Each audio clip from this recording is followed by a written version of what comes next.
What's up, everybody? Andrea Clausen here. So, I really actually just made it this angle so you could see my cool moon thing. I put it there so the kittens won't distract me. So, I have a question for you.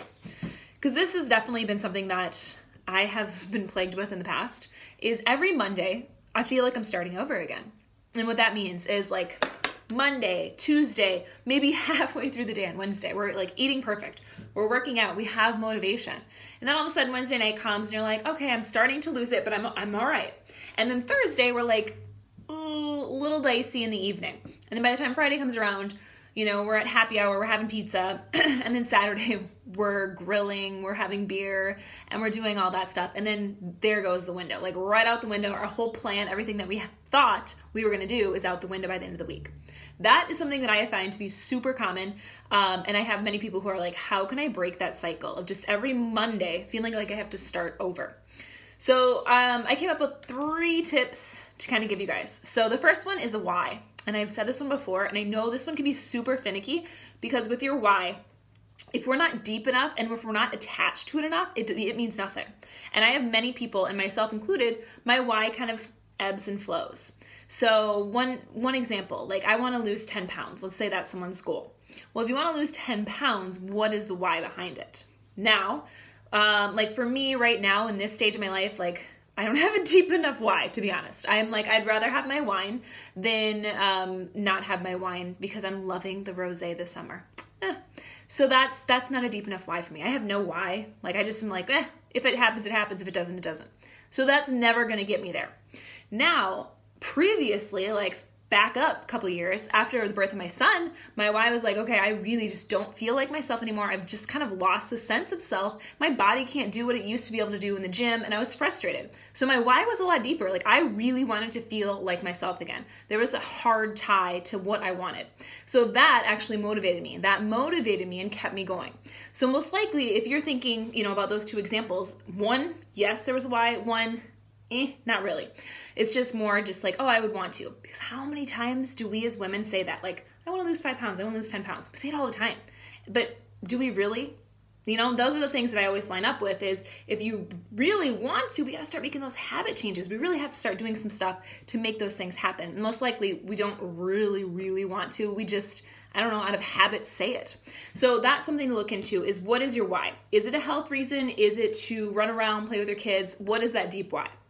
And it's no big deal if it's not a super deep why, because sometimes it's not. And then we just realize that's not the goal I should be going after. It's the wrong goal. So the next thing is to look at what habit needs to happen and what habit needs to be changing first. So this one is the sticky one. This one's the hard one. So this is the one that we don't want to do.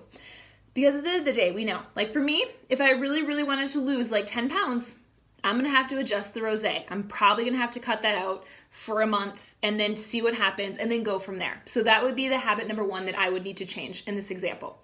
So for you, you probably know what it is in the back of your head. You're like, oh gosh, I really need to start working out. So maybe you're not moving your body at all. So maybe you're moving your body 2 times a week, maybe 3 times, and they're just walks and it's nothing strenuous. So in the back of your head, you're like, that is the habit I need to do. I need to start lifting weights. I need to start doing some more high intensity workouts. That's how it's going to make those habit changes.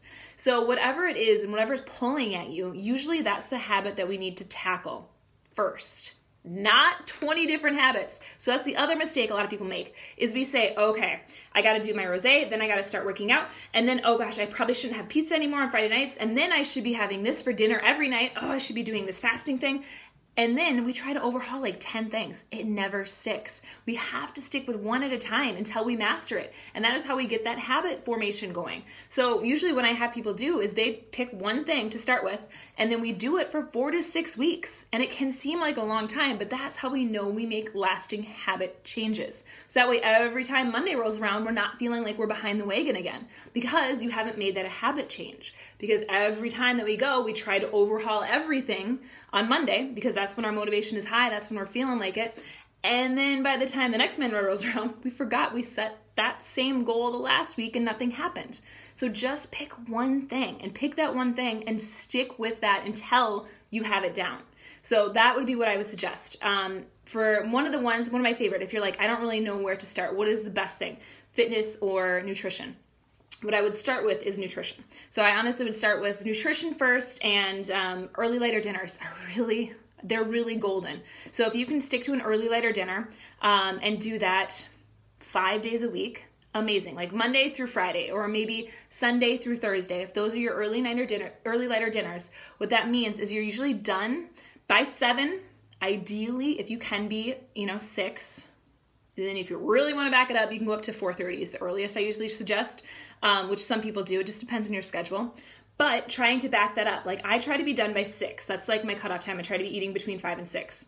Now that takes habit change, that takes practice. So if you're at 8 o'clock, back it up just a little bit, back it to 7:45, then back to 7:30, and slowly work that into your routine.